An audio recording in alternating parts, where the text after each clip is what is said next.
The video went up at 9:42 on a Tuesday morning, and by noon the whole of Balagan Market had watched a famous woman call Adaeze Nwankwo a thief.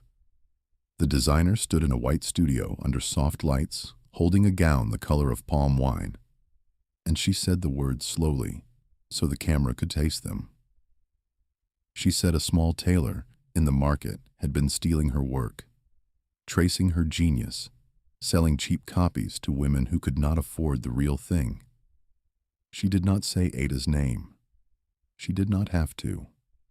She held up a photograph of Ada's stall, the wooden frame, the two mannequins, the hand-painted sign that read, "Nwankwo Stitches," and 300,000 people learned to hate a woman they had never met. Ada was kneeling on the concrete floor of that same stall when her phone began to shake in her apron pocket. She did not run. She did not cry. She set down the piece of Tailor's chalk she had been holding, wiped her thumb on her wrapper, and watched the screen fill with the faces of strangers who had decided what she was. The market roared on around her the way it always did, the generators coughing, the wheelbarrow boys calling for road, the smell of fried akara and diesel, and dust hanging in the heat, and none of it knew that a life was being quietly turned over on a screen the size of a hand. And the strangest part, the part that would take 2 years and one worn book to undo, was that the gown the designer was holding had been drawn by Ada's mother 11 years before that woman ever owned a studio. Ada looked at the screen, and she did not feel afraid. She felt something colder and older. She felt seen by the wrong eye, because the person holding that gown on the screen knew exactly whose hands had made it first and was counting on the world and never asking. The designer's name was Adaeze Nwankwo, and on the morning she called Ada a thief, she was worth more money than Balagan Market made in a year. She had a glass studio on Victoria Island, with her name in brushed gold above the door, 240,000 followers who reposted her every word, and a clothing label that dressed senators' wives and Nollywood actresses for the kind of weddings that closed roads. She drove a white Range Rover with cream leather seats, and she had a habit in interviews of saying that she had built everything herself. That genius could not be taught, that her gowns came to her in dreams. The magazines printed it. The blogs printed it. There was a profile of her in a glossy lifestyle pullout, 6 pages, in which she sat barefoot on a white sofa and explained that her grandmother had whispered fabric to her as a child, that she had never copied anyone, that originality was the only thing she truly owned. Nobody printed the truth, which was that 11 years earlier, a young woman named Adaeze had walked through Balagan Market in cheap rubber slippers, broke and unknown, and had sat for 3 afternoons on a low stool at the stall of a seamstress named Nwankwo, copying a pattern book into a notebook of her own while pretending to admire the fabric. Chinwe was Ada's mother. Chinwe was dead now, 4 years in the ground at a tan cemetery, and the woman who had copied her was selling those exact gowns for 1.2 million naira each and calling them dreams. The lie was clean. The lie was beautiful. It wore gold and stood under soft lights, and it had just told 300,000 people that the woman who owned the truth was a thief. Within a day, the orders stopped. Within a week, women who used to climb the narrow stairs to Ada's stall walked past it with their eyes down, because nobody wants to be seen buying from a thief. A blog wrote a story with the headline, "Market Counterfeiter Exposed," and used the photograph of her sign. A girl Ada had trained, a sweet girl named Blessing, stopped coming because her mother was ashamed. The other traders began to speak about her in the low, busy way people speak when they have decided not to ask. The landlord of the stall A heavy man named Mr. Bassey, who collected rent every Saturday in a leather bag, told Ada that if the noise did not stop, he would give her space to someone with a cleaner name. Ada heard all of it. She did not argue. She folded her fabric, she swept her floor, she set her chalk in its tin, and at night she went home to a single room in Mushin, where the rent was 3 months behind and the bulb flickered, and she sat on the edge of the bed and did not weep, because weeping was a thing she had stopped being able to afford. She had 800 naira left, a half bag of rice, and a debt to the woman who sold her zippers. She counted these things the way other people count blessings, flatly, fully. And then she lay down in the dark and listened to the city and waited for morning, because morning was the only thing that had never once failed to come. To understand why Ada did not break, you have to go back to a small kerosene-lit room and a woman bent over a sewing machine until midnight. Ada's mother, Chinwe, had been the finest pattern cutter in Balogun, though no magazine ever wrote it. She could look at a woman walking through the market, and by the time the woman had passed, she had cut a pattern for her in her head. She kept her designs in a thick book, bound in brown leather, its pages stiff with age and chalk dust, its spine mended twice with thread, and on every page she drew the gown, named it, and wrote the date in the top right corner in her careful hand. She had been doing it since she was 19. The book was older than Ada. When Ada was small, she would sit under the cutting table among the fabric scraps and the smell of starch and listen to the scissors, and her mother would talk to her without looking down. She told her that a hand that makes a thing first owns it forever, that paper remembers what mouths forget, that a poor woman's only lawyer is the date she wrote down. She said it so often that it stopped being words and became a kind of weather in the room, something Ada breathed without noticing. Ada thought it was just talk, the way mothers talk. She did not know she was being handed the only weapon she would ever need. Chinwe taught her everything. She taught her how to hold the chalk so the line did not smudge, how to read a body, how to make a seam disappear, how to set a sleeve so it moved like water when the woman raised her arm. She made Ada draw a thing before she was allowed to cut it, and made her date the drawing every time, no exceptions, until dating a sketch was as natural to Ada as breathing on it to set the chalk. There was a day Ada never forgot. A day a well-dressed woman from the island had come to the stall, fingered one of Chinwe's gowns, offered a quarter of its price, and when Chinwe refused, laughed and said that a market woman should be grateful anyone noticed her at all. Chinwe had not raised her voice. She had only closed her book very gently and said, "My daughter, write this down. The ones who cannot make a thing will always try to own it cheaply, and the only thing that protects you is the proof of your own hand." Ada was 12. She wrote it in the back of her sketchbook and dated it, because by then dating things was the only way she knew to remember them. And she did not understand for another 17 years that her mother had been teaching her how to survive a woman she had not yet met. And when Chinwe got sick, the coughing kind that takes its time, Ada left school at 16 and took the chalk from her mother's hand and kept the stall alive. She sewed through the nights her mother could not, learning the customers' bodies by heart, keeping the rent paid and the medicine bought, never once complaining where her mother could hear. The last thing Chinwe did, 3 days before she died, was press the brown pattern book into Ada's hands and fold Ada's fingers over it.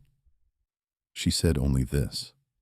She said, "A hand that makes a thing first owns it forever. Do not let them tell you otherwise." Then she was gone, and Ada was 25, and the world went very quiet. For 4 years after that, Ada did not draw anything new. She sewed from her mother's book and from her own sketchbooks, the cheap spiral-bound ones she had filled since she was a teenager, dating every sketch the way her mother had taught her, out of habit, out of love, never once thinking the dates would matter. Her hands remembered everything her heart had gone numb to. She made gowns that women whispered about. She charged 8,000 naira, then 12, then 15, prices a market woman could stretch to. And she dressed brides and burial guests and church mothers, and she lived small and clean, and bent her head, and survived. She did not know that one of those whispering women, years before, had been a broke girl named Folasade, with a notebook, copying down a future she planned to sell. The man who would not let Ada disappear was the market photographer, and his name was Tunde Salami. For 11 years, Tunde had walked Balogun with a camera around his neck, taking pictures of stalls for shop owners who wanted to advertise, charging 500 naira a photo, printing them at a kiosk by the bus stop. He had photographed Ada's stall many times and her mother's stall before that, and he kept every photograph he had ever taken on 3 external hard drives in a biscuit tin under his bed. Because he said a market is a thing that forgets itself, and somebody has to keep the proof that it was ever here. He was a quiet man, gone gray at the temples, who drank his tea standing and remembered everybody's name.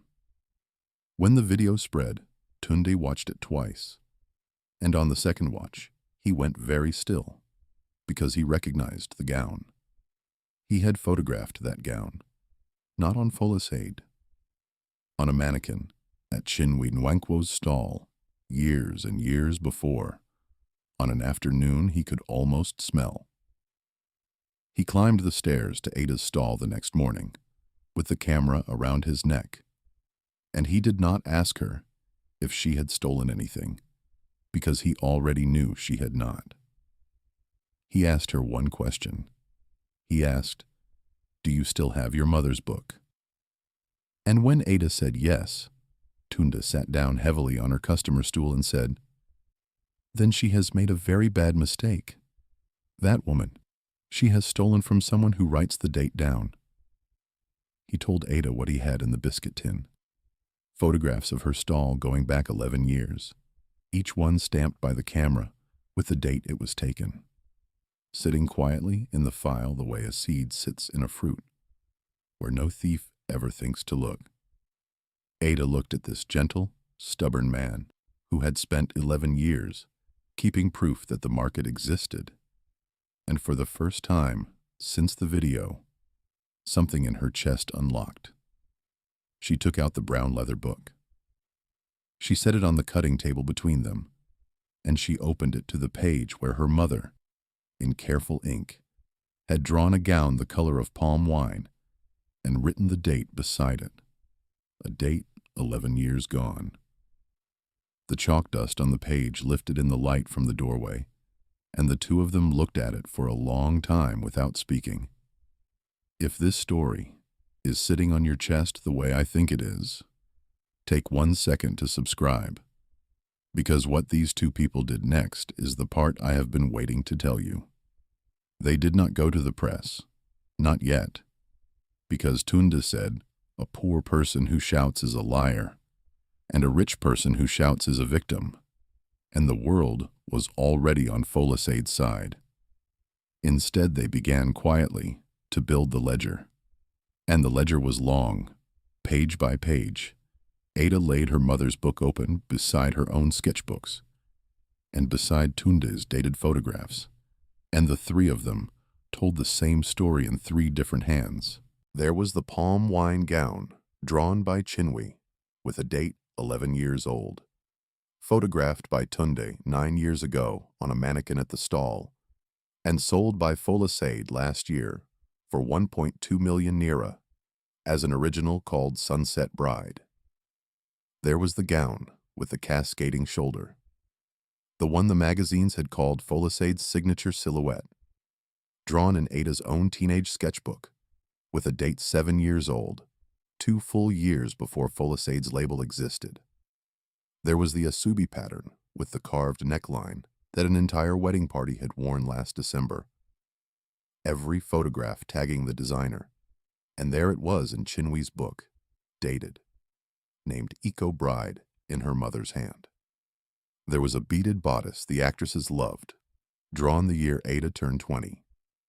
There was a wrapper and blouse set that had been on the cover of a bridal magazine, sitting in the book under a date older than the magazine itself.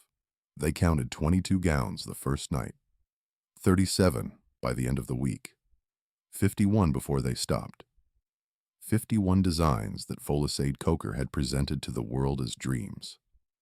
Every one of them sitting in a dead woman's book or a market girl's sketchbook, with a date that came first. And the cruelest arithmetic of all was the money.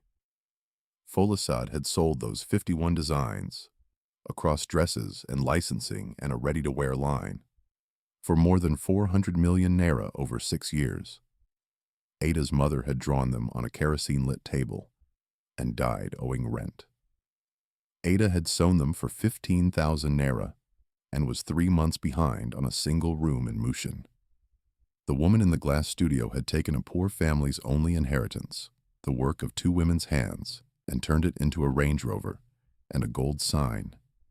And then, when she felt the smallest breath of exposure, she had turned around and called the robbed family the thief. Tunde wrote it all down in a school exercise book. Every gown, every date, every price. And when he was done, he closed it and said quietly, "This is not a quarrel anymore. This is a robbery with receipts." And then a second proof arrived, the way water finds a crack. A woman named Mrs. Adalek, an older customer Chinwee had dressed for 20 years, climbed the stairs to Ada's stall one afternoon, holding a glossy magazine, her hands shaking, and opened it to a spread of Folisade's Sunset Bride. She set it down on the cutting table and said, "I have been buried for a month thinking my eyes were lying to me. But this is the gown your mother made me for my 40th birthday.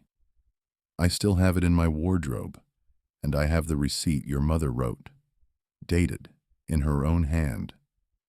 She had kept it, the way some women keep everything, in a brown envelope, with the year written on the flap.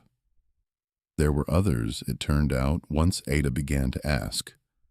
Women across Lagos who still owned a Adaeze Nwankwo gown and the dated receipt that came with it. Each one a small nail in a wall the famous woman did not yet know was being built.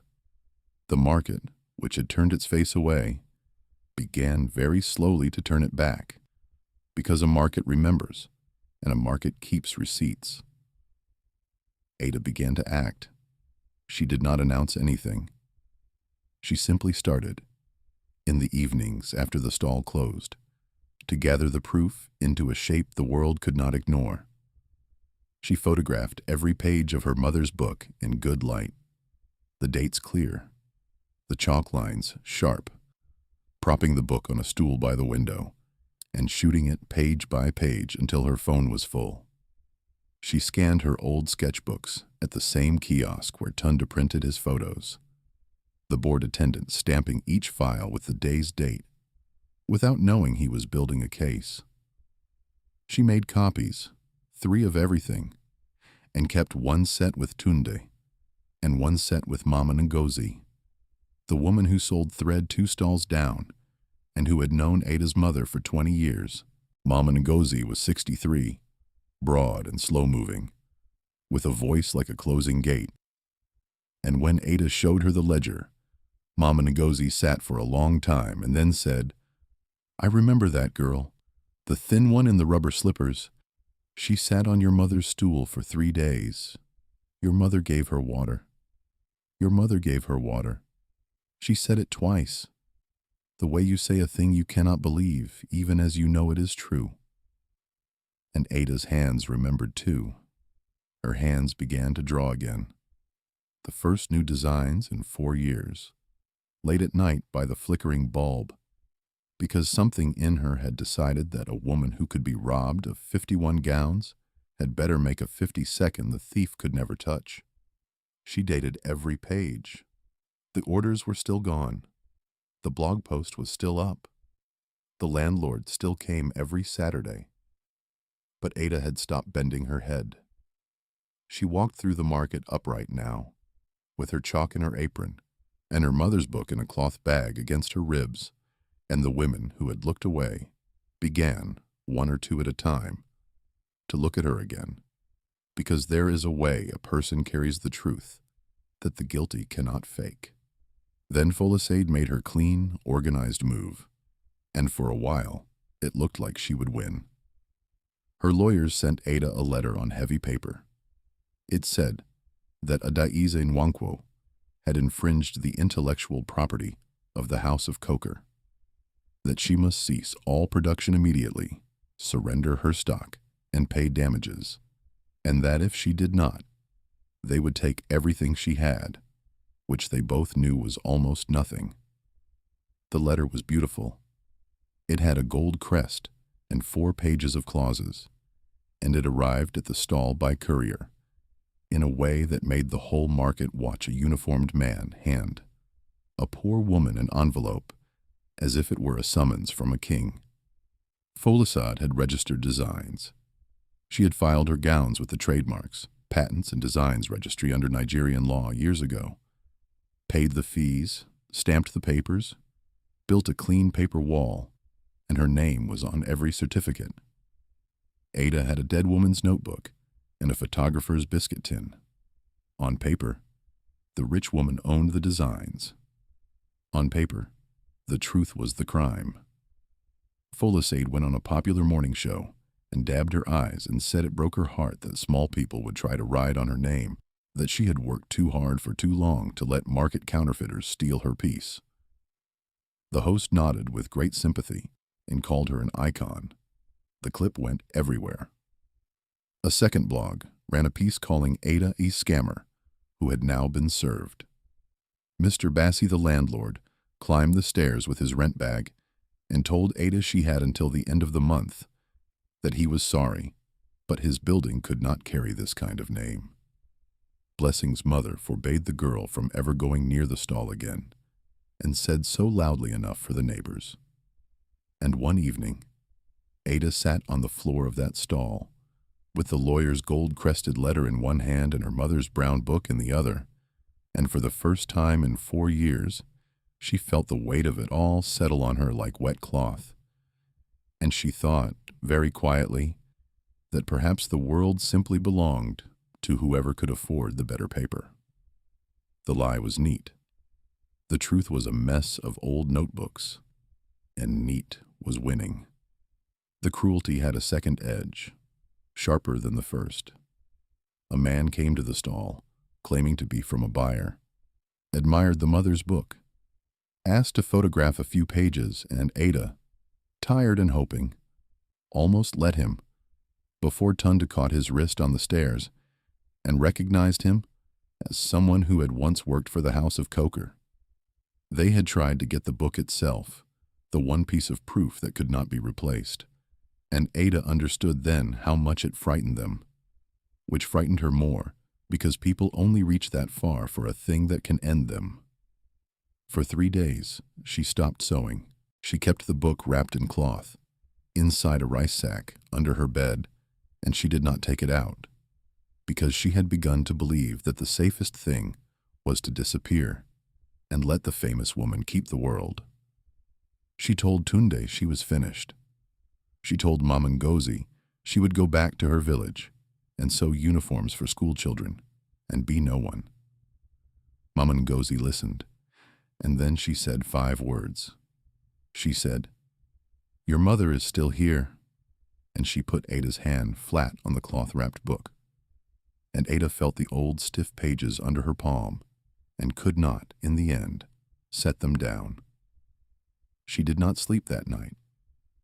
She sat with the book open on her knees and traced her mother's lines with one finger in the dark, and somewhere before dawn she decided that even if she lost everything, she would not be the one to teach her mother's hand to be ashamed. The tide turned because of a woman who read the date. Tunde had a cousin, and the cousin's neighbor was a lawyer named Barrister Adaeze, a small, fierce woman of 51 who had spent 20 years doing intellectual property work, and who had a particular, private rage about the way the famous fed on the unknown. Tunde took the ledger to her office, a cramped two-room place above a pharmacy in Yaba, with files stacked to the ceiling and a kettle on a stool in the corner, and he laid the exercise book on her desk and said, "My friend has been called a thief by a woman who robbed her dead mother, and I have the proof. Will you look?" Ifeoma looked. She looked for a long time, turning the photographs of Chinwe's dated pages, reading the timestamps buried in the photo files, the kiosk scan dates, the sketchbook entries from 7 years back, the way a doctor reads an X-ray, slowly, and then all at once. And then she sat back and said the thing that changed everything. She said, "Registration is not creation." She said it again so Tunde would carry it correctly. "In Nigerian law," she said, "registering a design gives you rights, yes, but it does not erase someone who created the work first and can prove it. A registration obtained over work that was not yours can be challenged and canceled, because the foundation of the whole thing is originality, and you cannot register what you did not originate." "And this woman," Ifeoma said, tapping the dated pages with one short nail, "has handed us the rope herself, because she has spent 6 years publicly bragging about exactly when she designed these gowns. Every magazine interview, every post that said this came to me in a dream in such and such a year. Every lookbook with a season printed on it. She has stamped her own theft with a timeline, and her timeline comes years after these dates. The vanity that built her," Ifeoma said, "is going to bury her." She took the case for almost nothing. The way she had taken dozens of cases like it over the years. Women cheated of patents, craftsmen robbed of their marks, and she began, methodically, to build the wall back the other way.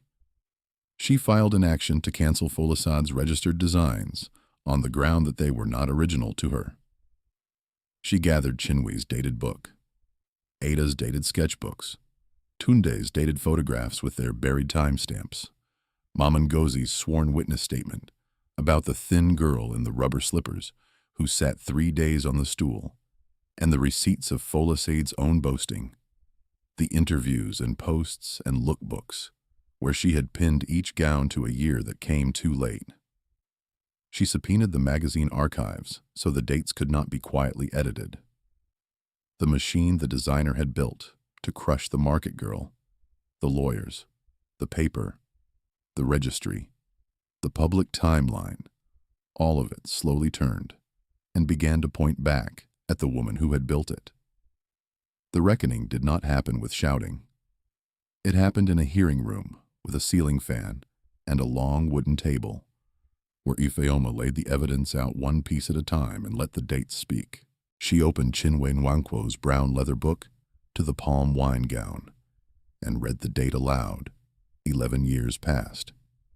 She set beside it the magazine interview in which Folasad had said, on the record, that the design called Sunset Bride had come to her in a dream 4 years ago. She did this for the cascading shoulder and the carved neckline and the gown the whole wedding party had worn, 40 of them at once, and the beaded bodice, and the cover set, 51 designs in all, each one a dead woman's drawing dated years before the famous woman swore she had dreamed it. She played nothing for sympathy. She simply read the dates, the designer's own words against the seamstress's own hand. And in that quiet room, the clean paper wall came apart clause by clause, because a registration cannot stand on a creation that was not yours, and the woman had documented, in her own vain voice in print, with her own face beside it, that it was not hers. The hardest moment for the famous woman was not the dead seamstress's book at all, but her own. Ifeoma produced a printed copy of Folisade's debut lookbook, the one she had been so proud of, and turned to the designer's own foreword, in which Folisade had written that every piece in the collection had been conceived in the 18 months before its launch, a launch that came 9 years after Chinwe had drawn the first of them. Ifeoma read it aloud, slowly, the designer's own boast about her own newness, and then laid Chinwe's dated page beside it. And the gap between the two dates was a thing you could measure with a ruler. There was nothing to argue. A person can deny a stranger's notebook, but it is very hard to deny your own signature under your own face in your own book sold in your own shop. Folisade sat very still in an expensive gray suit and did not look at Ada. Her own lawyer asked for adjournment after adjournment, but you cannot adjourn a date. Ada sat with her mother's book closed in her lap and her chalk in her pocket, and did not raise her voice once. When it was over, the registry canceled the designs. The court found that the originals belonged to the work of Chinwe and Adaeze Nwankwo, ordered Folisade to account for what she had earned from them, and the number, read out flat in that small room, was over 400 million naira. The blogs that had called Ada a thief took down their posts within the hour, as if they had never been written. The morning show that had dabbed the designer's tears ran the verdict at the top of the next broadcast without once apologizing for the first. The brands that had paid Folisade to dress their campaigns called their lawyers before lunch. The 240,000 followers turned in a single night, the way crowds do, and the gold sign above the glass studio on Victoria Island was taken down by men with a ladder, while a younger photographer than Tunda took the picture. She was not dragged through the street. She was simply, completely, undone by the dates she had written down herself, and the world that had loved her for her dreams learned that the dreams had been stolen from a kerosene-lit table in Balogun Market. 5 years later, on a bright Saturday in the dry season, a different sign went up over a wide, clean room 1 street back from the market. And this one read, Chinwe Nwankwo Atelier and Training House. Ada had the settlement, eventually, most of it, after the appeals and the slow grinding of accounts, though she always said the money was the smallest part of what she got back. She did not buy a Range Rover. She bought the building, and she filled the ground floor with 20 sewing machines and long cutting tables and good light from wide windows. And she took in market girls, the ones with quick hands and no school fees, the blessings of the world, and she taught them for free. She taught them to cut, to read a body, to make a seam vanish, to set a sleeve so it moved like water, and she taught them the other thing too, the thing that had saved her. She taught every girl to keep a book, to draw the gown, name it, and write the date in the top right corner in her own hand, because a hand that makes a thing first owns it forever, and paper remembers what mouths forget, and a poor woman's only lawyer is the date she wrote down. The girls said it back to her like a song, until it became their weather too. Mama Ngozi moved her thread stall into the front of the building, and watched the door like a grandmother, calling each girl daughter and feeding the thin ones. Tunda hung his 11 years of photographs along the staircase wall. The whole vanished market kept alive in frames. The wheelbarrow boys and the fabric sellers, and Chinwe's old stall among them. And he photographed every graduating class and printed each girl her own copy, dated. Barrister Ifeoma Eze came to the opening and stood at the back with her arms folded and, for once, let herself smile. And then she went back to Yaba and took another case for almost nothing. Blessing was the first student to register her own design, in her own name, with her own dated book as proof. And Ada framed the certificate and hung it by the door where every girl could see it on her way in. As for Folisade Coker, the studio closed, the label folded, the Range Rover was sold, and her name, when it surfaced at all, surfaced as a warning told to young designers about the difference between a dream and a date. Ada did not gloat. She did not even speak of her often. She kept her mother's brown leather book on a stand in the center of the training room, under glass now, open to the palm wine gown and the date 11 years gone. And on the first day of every new class, she would take a fresh piece of Tailor's chalk, press it into a girl's hand, and fold the girl's fingers over it, exactly the way her mother had once folded hers, and say the words, and watch them land. So here is the thing the world likes to forget. It is very easy to take a poor person's name. You can put it in a video, you can stamp it on a blog, you can buy enough gold paper to make a lie look like the law. The world will believe you, for a while, because the world loves a clean story and a famous face, and it rarely stops to ask who held the thing first. But you cannot take what a person made with their own hands and wrote the date beside, because that is not a thing you own by shouting. It is a thing you own by doing, and the doing leaves a mark that outlasts every lie laid over it. They told a market tailor she had copied the famous designer. Her mother's pattern book proved she had drawn them first. So let me ask you, before you click away tonight, whose work have you watched the world take credit for, and whose hands, somewhere near you, are still waiting to be believed? Tell me below where you're watching this from. And if a woman you know has ever been called a thief for owning what was hers, send this to her, because she deserves to hear how it ends.